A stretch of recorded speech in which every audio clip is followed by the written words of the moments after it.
ታውቃላችሁ በአውድማ ላይ የተነጠፈ ስንዴን አስቡ። ጌታ የተናገረው ምሳሌ አስቡት። ስንዴን ከእንክርዳድ አይደለም የሚለየው? ከእንክርዳድ መለየት ማለት ግን ቀላል ይመስላችኋል? አይደለም። ስንዴን ሂዱና ጠይቋት፣ ብትናገር ትነግራችሁ ነበር። ናስበው የመጀመሪያው ከባዱ ነገር ታጭደ ነው የምትነሳው። ከዛ ቦታ አጭዶ ነው የሚያነሳት መጥቶ ገበሬው አይደል? የመጀመሪያው ከባዱ ነገር ከዛ ነገር ተቆርጠ ስትወጣ ራሱ ስሜት አለ እንጂ ዝም ብለን የምንቀጥለው አይደል። ቆርጦ ካነሳ በኋላ አንጥቶ ደስ የሚል መሬቱ ጽድት ያለ ቦታ ላይ ያነጥፋታል። እንዲዋ እስከነ እንጨቷ፣ እስከነ ገለባዋ፣ እስከነ ሐሜቷ፣ እስከነ ጥላቻዋ፣ እስከነ ቂሟ፣ እስከነ ምናምኗ። ለምን ምናልባት 10 ዓመት 20 ዓመት 30 ዓመት ከኖራችሁ በኋላ ሊሆን ይችላል ጌታን የተቀበላችሁ። አንዳንዶቻችሁ ደግሞ ቤት ውስጥ ኖራችሁ ሊሆን ይችላል። ግን ያገለባ ህይወታችን ላይ ታቆ ይመጣል። ግሬስ እንዳይቀጥል፣ አኖይንቲንግ እንዳይቀጥል፣ ቅድስና እንዳይቀጥል እንቅፋት ይሆናል። የተጠሩ ሰዎች በቅድስና ውስጥ ኖረው ወደዛ ግሎሪ ውስጥ በምድር ላይ የኖሩ የእግዚአብሔርን መንግስት ተሸክመው እንዳይንቀሳቀሱ ያረጋቸዋል። እንዲቀሉ ያረጋቸዋል። ሞገስ እንዳይኖራቸው ያረጋቸዋል። በተላላቆች ፊት ደፋር እንዳይሆኑ ያደረጋቸዋል። ታናሽ ያረጋቸዋል። ያለ ስፍራቸው ያስቀምጣቸዋል። ኃጢአት ታውቃላችሁ ይኮንናል። ሽምቅቅ ነው የሚያደርገው። ኮንፊደንስ ነው የሚያሳይ። ቆመ ስለ ጽድቅ አታወራም። ኃጢአት ውስጥ ከሆንክ አታወራም።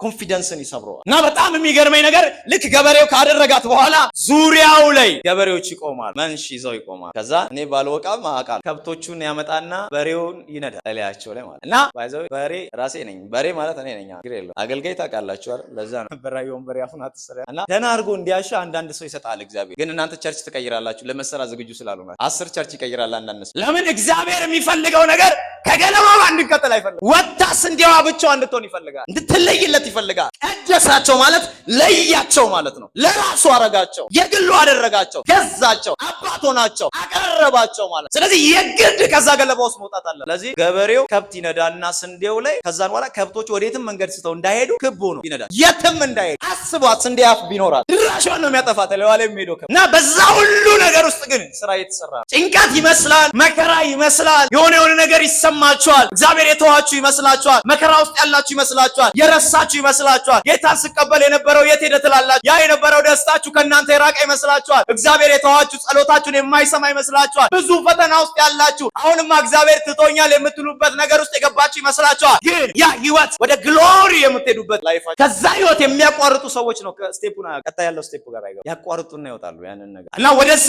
ጎተራ ለመግባት የግድ ስንዴው አዛው መቆየት አለባት። ፍጥር ብላ ከዛ ከአውድማ ስራ ከወጣች ማንም አያያት። ምን ውስጥ እንደገባች ራሱ ማንም ያስታውሳል። የሚያስታውሷት እዛ ውስጥ ያለችዋን ስንዴ ብቻ እና በሬ ይነዳባቸዋል። ከዛም በሬውን ሲነዳ አስቡት ድብን አድርጎ ነው የሚያሻቸው። እሱ ብቻ አይደለም በመሃል ገበሬ ቆምና የሆነ ሲበትን አይታችሁ አንተ ይበትናል እና በቃ እንደው ምን አይነት ደስታ እንደሚሰማ ስንዴ ያስባቸዋል። ሲበትናት ንፋስ ላይ ኡፍ ትላለች። ትንሽ አንዳንዴ ያላያችሁ ጫና ይሆንባችሁና ትንሽ ንፋስ ይሰጣቸው። በቃ አሁን ታስኩ ፋሬስ ሆነ ስትሉ መልሶ ደግሞ በሬው እግር ስር ይከታቸዋል እና ገበሬው ልክ ሲበትናት ዘና እንድትል የለቀቃት ይመስለዋል። ዘና ብላ ሳትጨርስ ደግሞ ተመልሳ በሬ ይገኛል። ደህና አድርጎ ነው የሚያሻል። ለምን ስትሉ መለየት የሚባለው ነገር እጅግ በጣም ወሳኝ። ቤተክርስቲያን በጣም ትኩረት ማድረግ ያለባት እሱ ላይ። ለዛ ነው ግሎሪ ቤቱን መሸፈን ይከብደዋል። ክብር አይደለም የሚሸፍነው፣ ስጋ ይሸፍነናል። ቤቱን ጥላቻ፣ ቂም ይሸፍነዋል። እውነተኛ ግሎሪ አይንቀሳቀስም።